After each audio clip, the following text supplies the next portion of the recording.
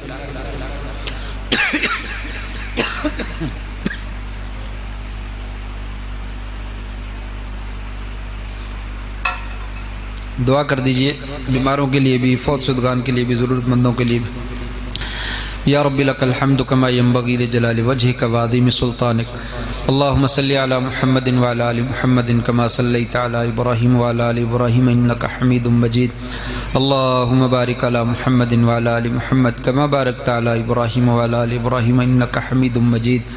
ربنا ظلمنا انفسنا وان لم تغفر لنا وترحمنا لنکونن من الخاسرین، ربنا لا تزغ قلوبنا بعد إذ هديتنا وهب لنا من لدنك رحمة إنك أنت الوهاب، يا شافي الأمراض اشف مرضانا ومرضى المسلمين، يا قاضي الحاجات اقض حاجاتنا وحاجات المسلمين، اللهم رحمتك نرجو فلا تكلنا إلى أنفسنا طرفة عين وأصلح لنا شأننا كله لا إله إلا أنت، رب ارحمهما كما ربياني صغيرا، رب ارحمهما كما ربياني صغيرا، ربنا هب لنا من ازواجنا وذرياتنا قرة اعين واجعلنا للمتقين اماما، رب اوزعني ان اشكر نعمتك التي انعمت علي وعلى والدي وان اعمل صالحا ترضاه واصلح لي في ذريتي اني تبت اليك واني من المسلمين، اللهم انا نعوذ بك من جهد البلاء ودرك الشقاء وسوء القضاء وشماتة الاعداء، اللهم اغفر لنا ولوالدينا ولاساتذتنا ولجميع المؤمنين والمؤمنات والمسلمين والمسلمات الاحياء منهم والاموات۔ مولا کریم جتنے بھی بیمار ہیں سب کو شفاء کاملہ عاجلہ عطا فرما، مرد عورتیں بچے بوڑھے جوان، یا اللہ گھروں میں ہسپتالوں میں جہاں کہیں کوئی بیمار ہے، کینسر کا، بلڈ پریشر کا، شوگر کا، ٹی بی کا، فالج کا، یا اللہ جو بھی بیماریاں ہیں اللہ سب بیماروں کو صحت کاملہ عاجلہ عطا فرما، اللہ پریشان حالوں کی پریشانیاں دور فرما دے، مقروضوں کے قرضے دور فرما دے، اللہ بیٹوں اور بیٹیوں کے مستقبل اچھے بنا دے، بچوں اور بچیوں کو نیک بنا دے، والدین کی آنکھوں کی ٹھنڈک بنا دے، اللہ والدین کو اولادوں کے ساتھ شفقت کرنے کی توفیق نصیب فرما، ان کے سروں پہ دست شفقت رکھنے کی توفیق نصیب فرما، اللہ ہمیں